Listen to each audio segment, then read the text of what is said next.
Halo, assalamualaikum warahmatullahi wabarakatuh. Welcome back to my YouTube channel. Yeay.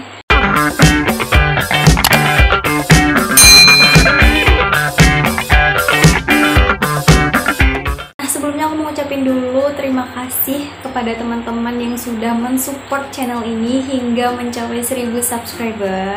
Terima kasih banget atas support dan kepercayaan kalian sama channel ini, akhirnya bisa menyentuh angka 1000.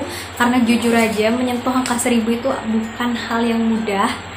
Ya, bener-bener bukan hal yang mudah. Banyak banget hal-hal yang harus diperjuangkan hingga akhirnya bisa mencapai ke titik ini. Aku bener-bener makasih banget sama teman-teman yang udah support, yang udah banyak memberikan masukan untuk channel ini tentunya. Dan untuk seluruh subscriber, iya, untuk seluruh teman-teman yang udah subscribe channel ini, yang mungkin udah ngikutin dari awal perjalanan channel ini, makasih banget.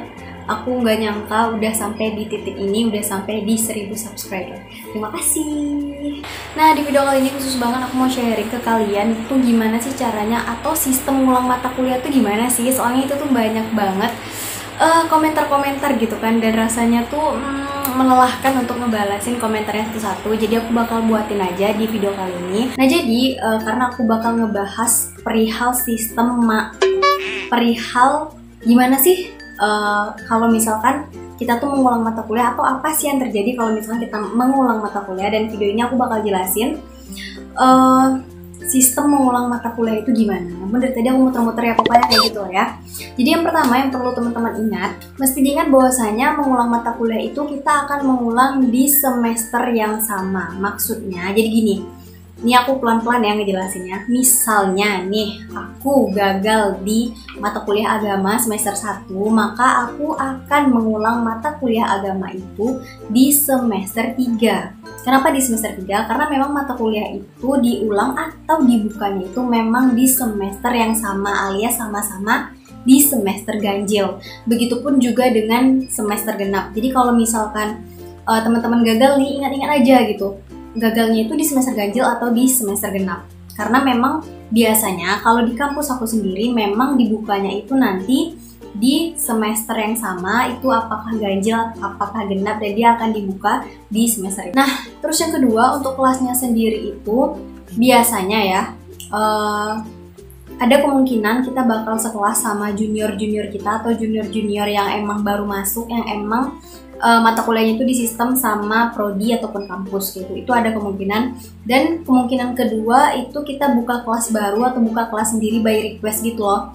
Maksudnya tuh emang kayak udah penuh gitu kelas-kelas yang lain sehingga kita harus ngebuka kelas yang baru. Dan ini pernah terjadi bukan sama aku sih, tapi sama teman-teman aku yang aku tahu mereka tuh banyak gitu kan teman-teman yang gagal di mata kuliah praktik itu, dan akhirnya minta tolong dibukain sama dosen kelas baru. Nah, ini pun juga sebenarnya banyak pertimbangannya sih. Kenapa? Karena bisa jadi dosen yang bersangkutan atau dosen yang mengampu mata kuliah tersebut itu jadwalnya penuh kayak gitu. Jadi memang gimana ya, kalau ngulang mata kuliah tuh banyak banget apa ya istilahnya tuh kendala-kendalanya gitulah. Belum lagi misalnya kita mau buka kelasnya yang baru, ternyata dosennya full, atau ternyata emang kelasnya udah nggak dibukain lagi sehingga kita mesti nunggu di semester ganjil ataupun di semester genap berikutnya. Jadi itu bisa jadi bahan pertimbangan teman-teman juga kalau misalkan teman-teman mikir pengen menggagalkan mata kuliah. Nah, terus selanjutnya yang perlu teman-teman ingat, kalau misalkan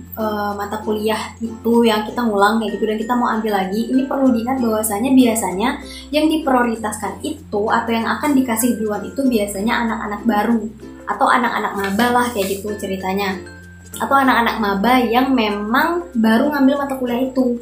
Nah, seperti tadi yang udah aku jelaskan, ada kemungkinan kita nggak dapat mata kuliahnya dan kita harus nunggu lagi di semester berikutnya. Jadi saran aku, baiknya emang hindari mengulang mata kuliah kalau memang bisa diusahakan dan dimaksimalkan untuk bisa apa ya, bagus nilainya, atau enggak paling enggak ya jangan ngulang lah di semester itu kayak gitu. Karena kalau ngulang tuh ribet kayak gitu. Bahkan aku pernah juga ya cerita di salah satu video, temen aku tuh ngulang tapi bentrok kayak gitu. Nah, itu tuh ada kayak gitu, dan itu nggak bisa dipungkiri lah bakal bikin teman-teman kesusahan juga kalau misalkan hal-hal yang kayak gitu terjadi. Nah, tadi kan aku udah singgung sedikit ya perihal bentrok, jadi ini juga harus jadi bahan pertimbangan teman-teman yang pengen mengulang mata kuliah. Kenapa? Karena pastikan mata kuliah yang teman-teman ambil itu tidak bentrok. Karena kadang kita kan udah prepare gitu ya mau ngambil mata kuliah yang gagal, ternyata dia bentrok sama mata kuliah yang lain, dan pada saat itu ternyata nggak ada kelas lagi yang dibuka. Dan kalaupun harus buka kelas, itu tuh ada minimal mahasiswanya gitu loh. Jadi kelas tuh bakal dibuka kalau misalkan mahasiswanya ada sekitar 15-an atau berapa orang gitu. Dan ya kita mesti nyari lagi gitu teman-teman kita yang sekiranya juga mau ambil mata kuliah yang bersangkutan.